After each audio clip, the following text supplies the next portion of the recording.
2026년의 첫 번째 월요일입니다. 이가혁 라이브 월요일의 마수 토론. 오늘도 이분들께서 새해에도 함께 해주셨습니다. 홍익표 전 더불어민주당 원내대표, 김종혁 전 국민의힘 최고위원 두 분과 함께하겠습니다. 어서 오십시오. 네, 안녕하세요. 예, 바로 좀 두 분과 토론으로 들어가 보도록 하겠습니다. 첫 번째 저희는 국민의힘 네 분 다시 최악으로 이렇게 잡아봤는데요. 최악이라는 말을 붙이는 게 좀 괜찮을까 걱정도 했는데 일단은 붙여봤습니다. 오늘 아침에 국민의힘 최고위원회가 열렸고 윤리위원들이 선임됐다고 합니다. 7명이 채워진 거죠. 그러니까 당무감사위가 검찰 몇 년형을 해주세요라고 하는 역할을 했다고 치면 윤리위원회는 법원인 거잖아요. 이제 그걸 확정하는 거잖아요. 그럼 죄송하지만 김종혁 전 최고위원의 징계도 확정을 할 그 조직이 확정이 된 겁니다. 어떻게 진단하세요 앞으로? 근데요, 저도 저에 대해서 저와 이제 단계 문제를 논의하게 되잖아요. 예. 윤리위원회가. 그래서 도대체 윤리위원들이 어떤 분이 임명됐나 그것들을 이제 면밀히 좀 살펴봤습니다. 근데 원래 윤리위원은 비공개예요. 비공개지만 문화일보에서 한번 그걸 바로 보도를 한 적이 있고 예. 또 지금 세상에는 비밀이 없더라고요. 그래서 바로 윤리위원들이 임명되자마자 그 명단하고 그다음에 그분들이 과거에 어떤 삶을 살아왔는지에 대한 그런 보도들, 그러니까 SNS상에서 계속 떠돌고 있더라고요. 근데 저는 정말 제 눈을 의심할 수밖에 없었습니다. 왜냐하면 그 임명된 윤리위원이라는 분들의 과거 행적이 아니 도대체 이분들이 그 국민의힘 윤리위원으로서의 적합성이 있는가? 그리고 이분들이 남을 윤리적으로 심판할 수 있는 그런 그 자격과 그런 품격을 갖추고 있나라는 그런 의심이 들었는데 예. 그래서 제가 좀 말씀을 드려볼게요. 나왔던 것 취재를 해오셨군요. 예. 예. 최모 씨라는 분이 있습니다. 이분이 아마 윤리위원장을 맡을 가능성이 높다고 그래요. 나이가 연세도 있고 그 당원이 아닌 사람이 맡아야 되니까. 근데 이분은 요양원을 하고 있는 분입니다. 2022년도 대선 때는 민주당의 김두관 후보를 지지하는 선언의 명단을 올린 분이에요. 예. 그리고 이분은 또 특이하게도 찐윤 인사들하고 되게 가깝다고 그럽니다. 그래서 김건희 여사의 경기대 회화과 선배라는 거예요. 그리고 김건희 여사 가족들도 요양원을 하고 있잖아요. 예. 이게 우연의 일치인가요? 대단히 이상한 생각이 들더라고요. 예. 두 번째로 또 윤리위원이 우모 변호사라는 분. 이분은 통진당의 입당에서 지지선을 한 분이었다는 거예요. 민주당도 아니고 통진당입니다. 근데 이분이 어떻게 왜 국민의힘의 윤리위원으로 오게 되는지 저는 알 수가 없고요. 그다음에 강모 변호사라는 분은 사이비 종교단체 JMS 정명석을 변호했던 분이고 그다음에 또 그 국정원 직원이었다가 그다음에 무슨 모 대학의 교수라는 윤모 씨는 그 여인영의 방첩사 거기 자문위원이랍니다. 그리고 또 강모 변호사 아까 뭐 정명석 변호했던 분 예, JMS요? 예. 그리고 또 민주당 지지 성향의 여성 단체와 밀접한 것으로 알려진 또 다른 변호사도 있고 그래서 도대체 이분들이 어떻게 해서 우리 당의 윤리위원으로 임명이 됐지? 예. 이분들의 정체성이 뭐지? 라는 부분에 대해서 저는 굉장히 의아하더라고요.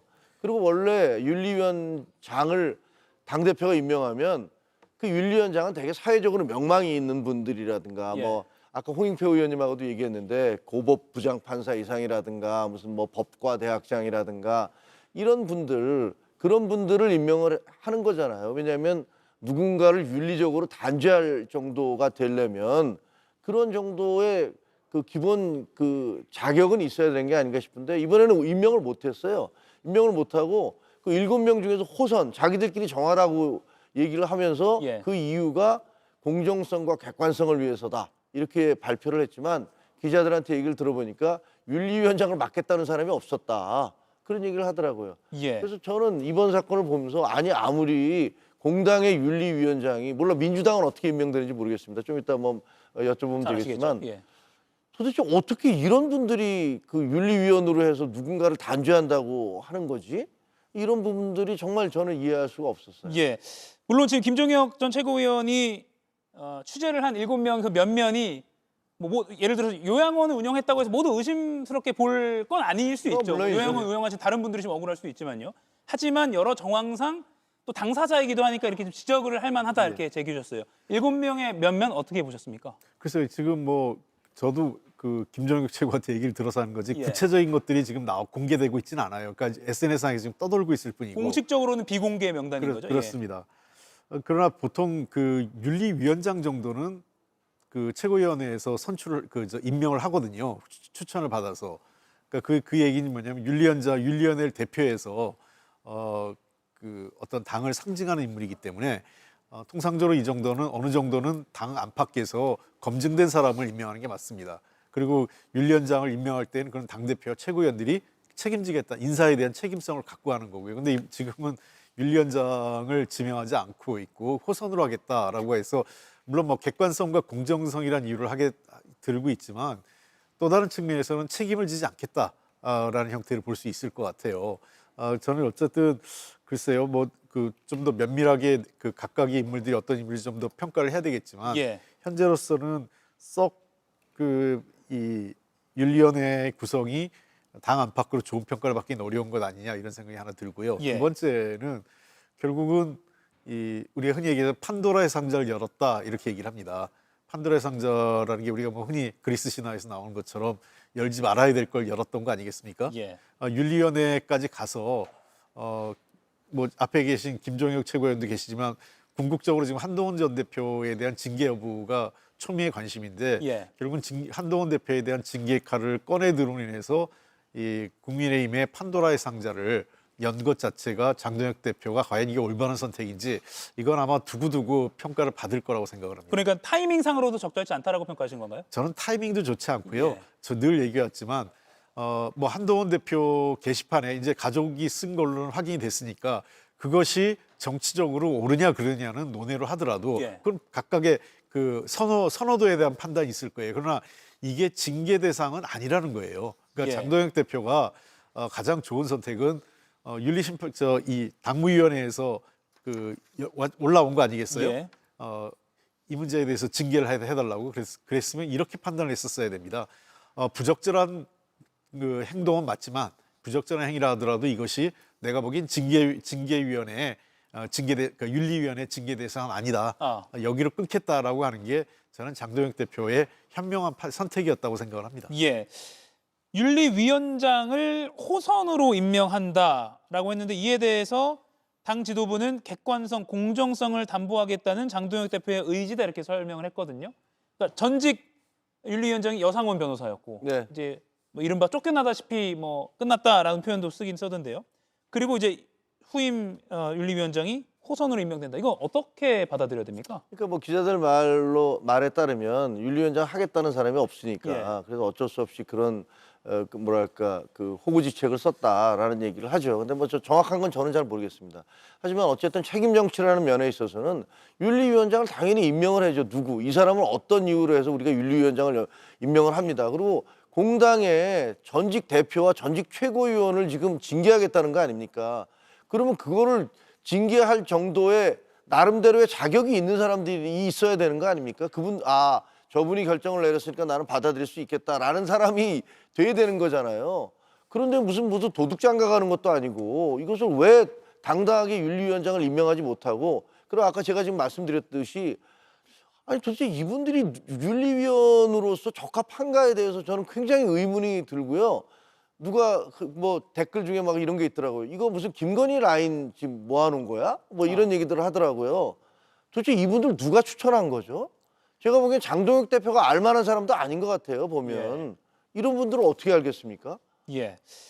지금 당사자인 예. 김종혁 최고위원 입장에서는 더 어떤 추정임에도 불구하고 더 이렇게 예. 좀 추론을 또 방송 중에서 말씀을 하실 수밖에 없는 상황인 것 같아요. 그런데 제가 궁금한 건요. 김종혁 전 최고위원 같은 경우는 당원권 2년 정지가 권고가 나왔고, 근데 네. 한동훈 전 대표는 뭐 게시판에 어떤 글을 썼다라는 결과만 발표됐지 구체적으로 어떻게 해야 된다라는 제안은 없었잖아요. 그럼 어떻게 되는 거예요? 진짜 우스운 게요. 예. 아니 윤리위에서의 징계 대상은 사람인 거지 사건이 아니잖아요. 근데 사람에 대해서는 얘기도 못 해요. 한동훈 대표를 거론도 못 해요. 왜냐하면 한동훈 대표 연관성이 없으니까.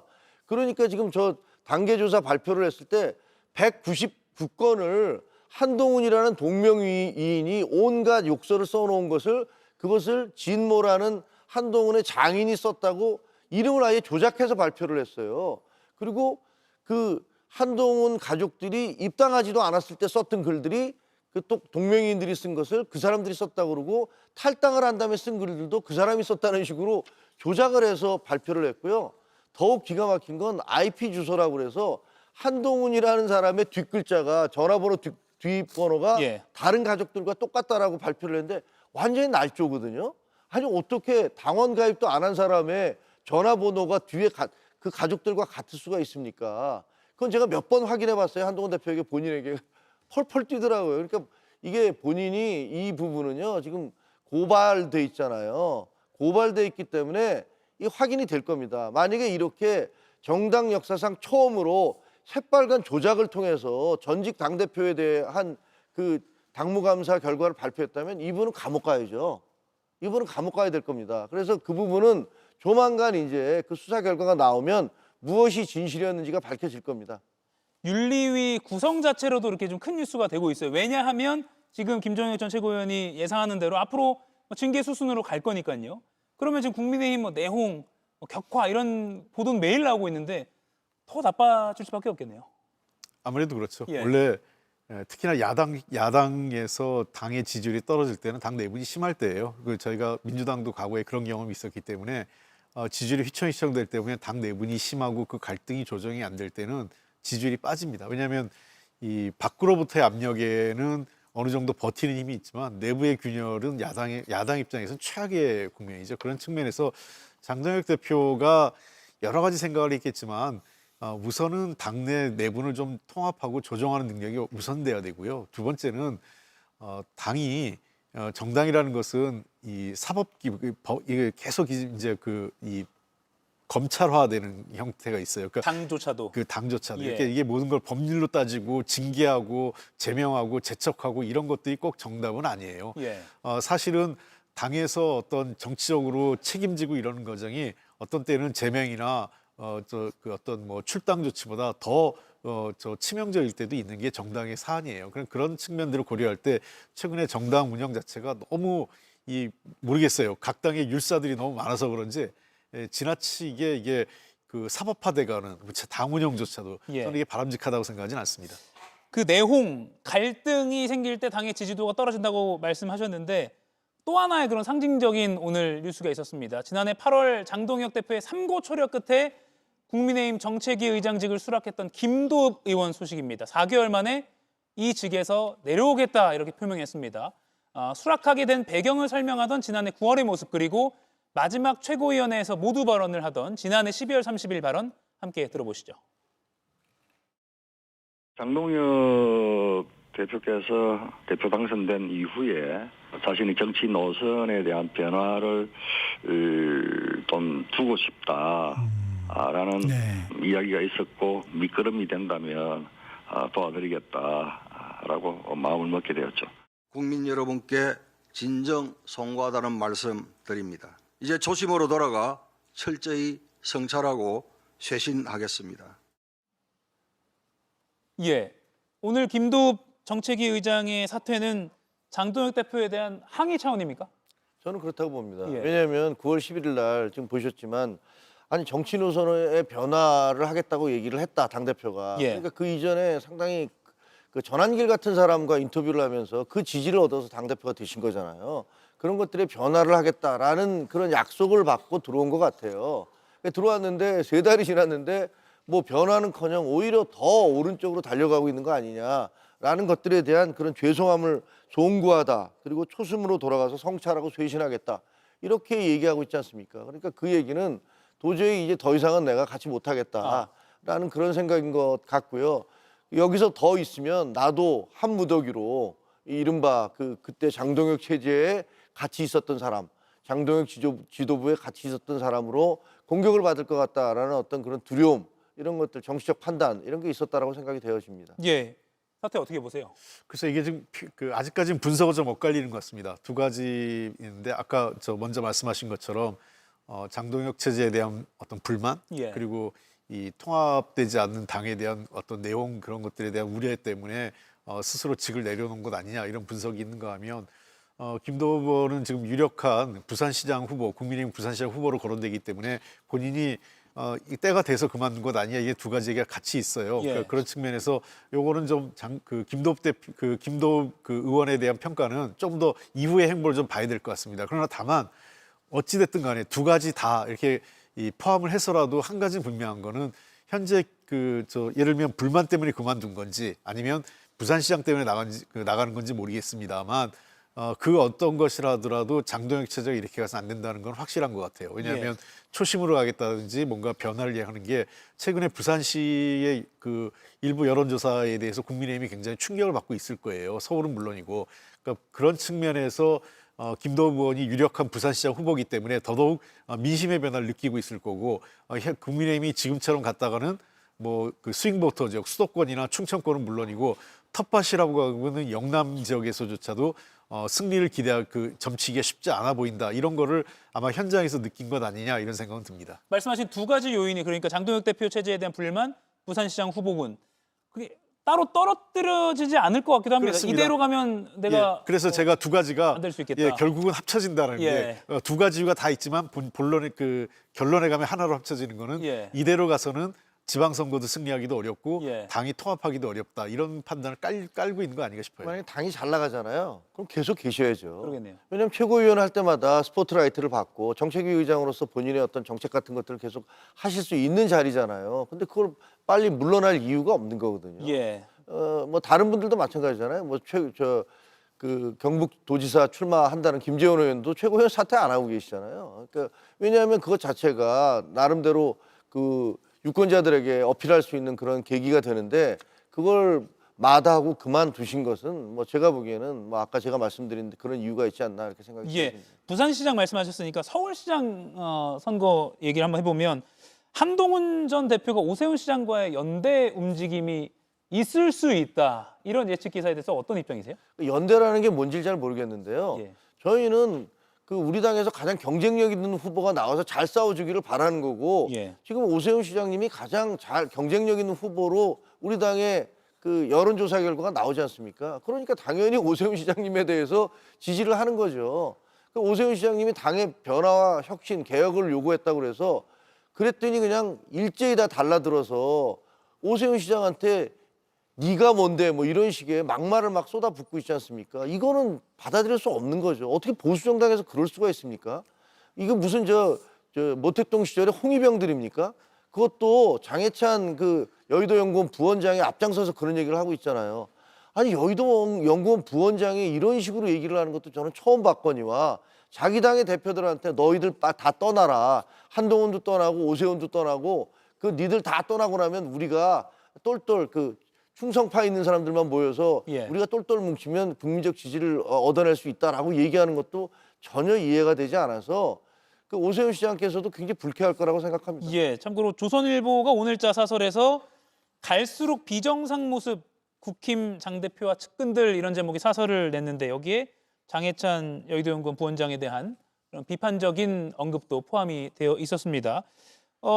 민주당 서울시장 후보군으로 꼽히시는 우리 홍익표 전 원내대표께서 보시기에는 한동훈과 오세훈 시장의 연대 그리고 그 반대급부로 장동혁 현 대표와 나경원 의원의 어떤 팀워크 이렇게 좀 나누거든요. 이건 어떻게 보세요? 글쎄요, 뭐 그게 그렇게 나눠지는 것들은 이제 본인들의 정책 선택 때문에 그런 건데 예. 특히 나경원 의원이 그걸 더 원하시는 것 같아요. 왜냐하면 현재로 봐서는 오세훈 후보가 훨씬 유력한데 장동혁 대표의 지지를 받아야만 그게 좀 보완을 할 수 있지 않을까 이런 현실적인 판단도 하고 있는 것 같은데 뭐 모르겠습니다. 물론 당연히 이 서울시장 선거에서 오세훈 시장 입장에서는 얼마 전에 입장을 밝혔잖아요. 계엄과 탄핵에 대해서 좀 더 분명하게 입장을 긋자. 예. 이렇게 가서는 좀 우리가 승리하기 어렵다. 이런 판단을 지금 하고 있는 것 같아요. 왜냐하면 최근에 몇 가지 여론조사에서 오세훈 시장도 굉장히 불안해지기 시작하고 마음이 초조해지기 시작한 것 같아요. 그러다 보니까 답답함을 얘기한 것 같은데 제가 전에도 한번 이 자리에서 비슷한 얘기를 했던 것 같은데 과연 내년 선거 치를 때 서울시에서 구청장 후보 또는 서울시 의원 또 구의원 후보로 나오시는 분들이 예. 누가 와서 지지 연설을 하는 걸 제일 원할까? 국민의힘 후보 중에 국민의힘의 여러 나경원 의원도 계시고 그다음에 장동혁 대표도 있고 오세훈 시장도 있고 뭐 등등 여러분이 계실 텐데 예. 어느 분이 오는 걸 제일 선호할까? 그거를 한번 여론조사해 보면 어느 노선이 지금 저 수도권에서 제일 절실한지 그냥 나올 겁니다. 제가 예. 그게 굳이 누구라고 얘기는 하지 않겠습니다. 예, 그분도 좀 관전 포인트가 이른바 될 수 있겠네요. 이가혁 라이브를 시청해 주셔서 고맙습니다. 이가혁 라이브는 평일 오후 5시 TV와 유튜브로 실시간으로도 함께 하실 수 있습니다.